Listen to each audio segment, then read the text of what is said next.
یہ بات ہی آپ چھوڑ دیں کہ کوئی آپ کو کچھ کہے گا نہیں، یہ چھوڑ دیں۔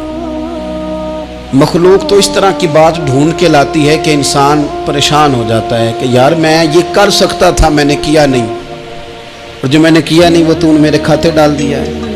دو لوگ بیٹھے تھے نا حرم مکہ میں، ایک صاحب کہہ رہے تھے کہ میرے اوپر وہ بدر میں جو قتل ہو گئے کفار، ان کا ذکر چل رہا تھا، تو دونوں گفتگو کر رہے تھے بدر میں ہمارے اتنے لوگ مسلمانوں نے مار دیے۔ تو ایک ان میں کہنے لگے کہ اگر میرے اوپر قرض نہ ہوتا اور میرے چھوٹے چھوٹے بچے نہ ہوتے تو میں تو تلوار لے کے جاتا اور مدینہ شریف جا کے معاذ اللہ بدلہ لے آتا۔ دوسرا کہنے لگا میں دیتا ہوں نا تیرے بچوں کا خرچہ بھی اور میں تیرا قرضہ بھی اتارتا ہوں، تو جا۔ اس نے کہا پکی بات ہے؟ کہا ہاں، قرضہ بھی میں اتار دوں گا، تیرے بچوں کا خرچ بھی اٹھاؤں گا، تو جا۔ اس نے خنجر تیار کیا، تلوار تیار کی، گھوڑے پہ بیٹھا، گلے میں وہ تلوار اس نے اپنے ڈالی اور مدینہ شریف آ گیا۔ اتفاق کی بات یہ کہ ملاقات حضرت عمر سے ہوئی۔ جناب عمر کہنے لگے مجھے تیری نیت ٹھیک نہیں لگتی۔ پکڑا کدھر آئے ہو؟ کہنے لگا میں تو بدر کے قیدیوں کے بارے میں بات کرنے آیا۔ فرمایا تلوار لے کے؟ تلوار لے کے چل تجھے حضور کے پاس لے کے جاتا ہوں۔ نبی کریم کی بارگاہ میں لے گئے تو حضور فرمانے لگے کیسے آئے ہو؟ کیسے آنا ہوا؟ کہنے لگے جی میں تو بدر کے جو قیدی آپ کے پاس ہیں ان کی بات کرنے آیا تھا۔ تو حضور فرمانے لگے چل پھر باقی کی میں سناؤں۔ خیال آیا مسلمان نیک و بد پہچان جاتے ہیں، محمد آدمی کے دل کی باتیں جان جاتے ہیں صلی اللہ تعالی علیہ وسلم۔ فرمایا میں سناؤں؟ حضور کیا؟ فرمایا تم اور فلاں بن فلاں وہاں بیٹھے ہوئے تھے نا حرم مکہ میں فلاں پہاڑ کے ساتھ ٹیک لگا کے، اور تم نے یہ کہا تھا نا کہ قرضہ نہ ہوتا، بچے چھوٹے نہ ہوتے تو بدر کے مقتولین کا میں بدلہ لیتا۔ یہ سارا کچھ طے کر کے پھر آئے ہو تلوار لے کے، اور یہاں کہتے ہو میں قیدیوں کے بارے میں بات کرنے آیا تھا۔ اس کے تو پسینے چھوٹ گئے، وہ تو بے حال ہو گیا۔ اس نے کہا اس کا تو سوائے اس کے اور میرے کسی کو نہیں پتا، اور اگر آپ کو پتا چل گیا ہے تو پھر آپ اللہ کے سچے رسول ہیں۔ تو حضور اگر آپ کو پتا چل گیا ہے کہ میں قتل کرنے کے ارادے سے آیا ہوں، میں معاذ اللہ بدلہ لینے آیا ہوں، اللہ کرے آپ کو سمجھ آئے میری بات کی۔ یعنی ایک تو یہ ہے کہ بندہ وہ پکڑا گیا ہے، اور ایک یہ کہ کسی کو پتا چل گیا ہے کہ یہ اس کام آیا ہے۔ پھر لوگ جب معافی دیتے ہیں تو بڑی کہانیاں سنا کے دیتے ہیں، ایسے نہیں دیتے۔ حضور اب آپ کو پتا چل گیا ہے تو کیا کریں گے؟ تو حضور فرمانے لگے تو بتانا تیرے ساتھ کیا کریں۔ اس نے کہا کہ میں نے سنا ہے آپ معاف بڑا کر دیتے ہیں۔ یعنی یہ گھر سے کوئی پیار کرنے نہیں آیا، پھولوں کا گلدستہ لے کے نہیں آیا، تلوار لے کے آیا، لیکن یہ میرے محبوب کا حوصلہ ہے، اور آیا بھی عین مسلمانوں کے بیچ ہے، جو چاہیں اس کے ساتھ کر سکتے ہیں۔ اس نے کہا معاف کر دیں، تو حضور نے فرمایا جا میں نے معاف کیا۔ حضور نے معاف کیا۔ وہ کہتا حضور معاف کر رہے تھے اور رب میرے دل میں ایمان کو تازگی عطا فرما رہا تھا۔ حضور نے معاف کیا اور میں نے کلمہ پڑھنا شروع کر دیا۔ ایسے لوگ سامنے کھڑے ہو گئے فتح مکہ کے دن کہ جن کے چہروں سے ان کی زیادتیاں عیاں ہو رہی تھیں، ان کے ظلم چھلک رہے تھے چہروں سے۔ حضور کے سامنے کھڑے ہیں، کانٹے بچھانے والے بھی، روڑے مارنے والے بھی، گلے میں رسیاں ڈال سارے کھڑے ہیں۔ حضور نے فرمایا بتاؤ تمہارے ساتھ کیا سلوک کروں؟ انہوں نے کہا آپ کریم ہیں۔ تو حضور نے پتہ کیا کہا؟ قرآن پاک میں ایک سورہ یوسف ہے، کچھ لوگوں کو لفظ یہ قصہ بھی بڑا برا لگتا ہے، تو اللہ فرماتے ہیں نحن نقص علیک احسن القصص، محبوب ہم آپ کو ایک سونا قصہ سنانے لگے۔ اس کو اللہ نے قصہ کہا، سونا قصہ، سورہ یوسف کو۔ تو سورہ یوسف کیا ہے بھلا؟ ذرا انداز دیکھیے سورہ یوسف کا۔ پہلے حضرت یوسف لاڈلے ہیں باپ کے، لاڈلے، پھر اسی جناب یوسف کے منہ پہ تماچے ہیں، پھر وہی جناب یوسف کنویں میں ہیں، پھر کنویں سے بچ گئے۔ کنویں میں گرا بھی بندہ کبھی بچتا ہے، بچ گئے، اللہ کی شان ہو تو بچ جاتا ہے، بچ گئے۔ فرماتے ہیں میں نے سمجھا بچ گیا ہوں، جب بچ گیا تو بڑی تکلیف ہوئی۔ بھائیوں نے کہا ہمارا غلام ہے، ہم نے بیچنا ہے۔ سگے بھائیوں نے بیچا، جو باپ کی طرف سے سگے تھے بیچا۔ فرماتے ہیں میں بکا، اب بڑا پریشان تھا کہ یار کبھی آپ غور کریں نا کسی کا ریٹ لگ جائے. فرماتے ہیں اب بڑا پریشان تھا، اور جب میں مصر میں گیا تو میں کونے میں کھڑا ہوں اور لوگ مجھے خرید رہے ہیں. محبت میں یہ قصہ سنانا تو آسان ہے کہ بی بی اٹی لے کے آ گئی تھی، پر جو بیکرا ہے اس کا بھی تو حال دیکھو نا کیا ہے، اس کا ریٹ لگ رہا ہے. یہ بھی تو بڑی. اور جناب یوسف کہتے ہیں پھر عزیز مصر نے خرید لیا تو بادشاہ کے گھر گیا تو کچھ سکھ کا سانس آیا. یہ حضرت یوسف ہیں، یہ لاڈلے ہیں. فرماتے ہیں سکھ کا سانس لیا ہی تھا کہ جناب زلیخا نے الزام لگایا، اور وہ غلطی معاذ اللہ جس کا تصور بھی نہیں، اس کی پاداش میں سالوں جیل کاٹا. لیکن خدا کی حکمت ہے نا، اللہ کا کرم ہے نا، جس ملک کے وہ قیدی تھے رب نے اسی ملک کا حکمران بھی بنا دیا. یہ اللہ کی حکمت ہے نا، تقاضے ہیں نا. صبح کے تخت نشین شام کے مجرم ٹھہرے، ہم نے پل بھر میں نصیبوں کو بدلتے دیکھا. وہ جو چاہے جب چاہے کر دے. تو جب وہی بھائی مجبور ہو کر سوالی بن کر سامنے آئے ہیں، پتہ کیا ہوتا ہے، بندہ معاف کر دیتا ہے. بہت سارے لوگ معاف کرتے ہیں پر کہانیاں سنا کے، پتہ جے نا ادو کی آکھیا سا جے، پتہ جے نا ادو کی کیتا سا جے، پھر پتہ جے نا تسی اے بھی آندے سو. یہ ساری کہانیاں سنا کے. لیکن حضرت یوسف کے سامنے کھڑے ہو گئے. جناب یوسف نے بات چھیڑی کوئی نہیں، فرمایا تم سے بات ہی کوئی کرنی، جاؤ تمہیں سارا کچھ معاف کیا. اب جب یہ لوگ مکے والے حضور کے سامنے کھڑے، اس طرح معافی دینی چاہیے. یہ جب سامنے کھڑے ہوئے تو حضور نے فرمایا پتہ ہے تمہارے ساتھ کیا سلوک کرنے والا ہوں؟ کہا حضور نہیں. فرمایا وہی جو جناب یوسف نے بھائیوں کے ساتھ کیا تھا. پچھلا صفحہ پلٹنا ہی کوئی نہیں، جاؤ تمہیں معاف کیا، جاؤ تمہیں معاف کیا، جاؤ تمہیں معاف کیا. اور صرف معاف نہیں کیا، ساتھ عزت بھی دی. سب سے زیادہ مقابلے تو حضرت ابو سفیان نے کیے تھے نا، آخر تک وہ آئے تھے. آج وہ کلمہ پڑھ رہے ہیں، سردار ہیں، کلمہ پڑھ رہے ہیں. تو نبی پاک نے صرف معافی نہیں دی، عزت بھی دی. فرمایا جناب ابو سفیان چونکہ اب مسلمان ہو گئے ہیں، میں سب کو معاف کرتا ہوں، جو اپنا اندر سے دروازہ بند کر لے اسے بھی معاف کرتا ہوں، اور جو ابو سفیان کی حویلی میں آ جائے اسے بھی معاف کر دوں گا. تو ابو سفیان وہ کہتے ہیں میں حیران ہی ہو گیا کہ اتنی بڑی بات، معافی بھی دی اور ساتھ عزت بھی دی. تو آج جو سبق آپ کی خدمت میں نے عرض کیا ہے، اس کو آپ امید ہے یاد رکھیں گے. ایک تو یہ کہ معافی مانگ لیں. اگر کسی جگہ ہمارا معافی مانگنا اگر ہم سمجھتے ہیں، ہمارا دل ضمیر گواہی دیتا ہے کہ مجھے معافی مانگنی چاہیے، تو معافی مانگیں. اور دوسرا پھر معافی دیں بھی، اور معافی دیں، سیاسی صلح نہ کریں. معافی دیں تو پھر واقعہ ہی دیں، دل سے دیں. اور آخری بات یہ کہ جس طرح ہم نے لوگوں سے معافی لینی ہے اور معافی دینی ہے، اسی طرح جہاں ہم سے شرعی قباحتیں ہوئی ہیں، اخلاقی کمزوریاں ہوئی ہیں، ایک بات تو اچھی طرح سمجھ لیں کہ نفل پڑھنے سے حقوق العباد نہیں معاف ہوتے، وہ بندے سے معافی مانگنے سے ہی ہوتے. ساری رات کو بندہ تسبیح پڑھے اور کہے کہ میں نے اماں کی نافرمانی کیا تو معافی ہو جائے گی، نہیں، وہ اماں ہی معاف کرے گی تو معافی ہوگی، وہ ابا ہی معاف کرے گا تو پھر ہی معافی ہوگی. میں پرسنلی بعض چیزوں کو نوٹ کرتا ہوں اور مجھے ان کا بڑا خیال رہتا ہے. میں محسوس کرتا ہوں کہ نہ چاہتے ہوئے بھی ہمارے رویے سے بعض لوگوں کو تکلیف ہوتی ہے، نہ چاہتے ہوئے. تو حقوق العباد کے مسئلے میں ہم زیادہ کمزور ہو جاتے ہیں.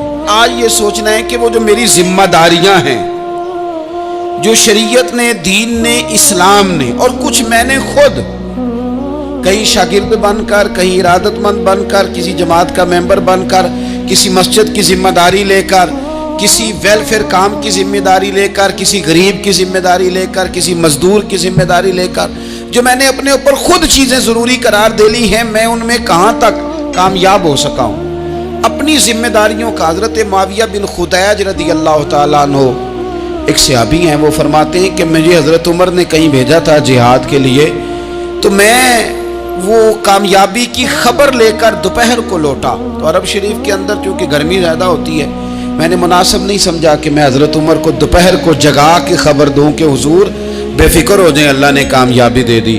میں نے شام ہونے کا انتظار کیا، یہ ان کے اچھے اخلاق کی علامت.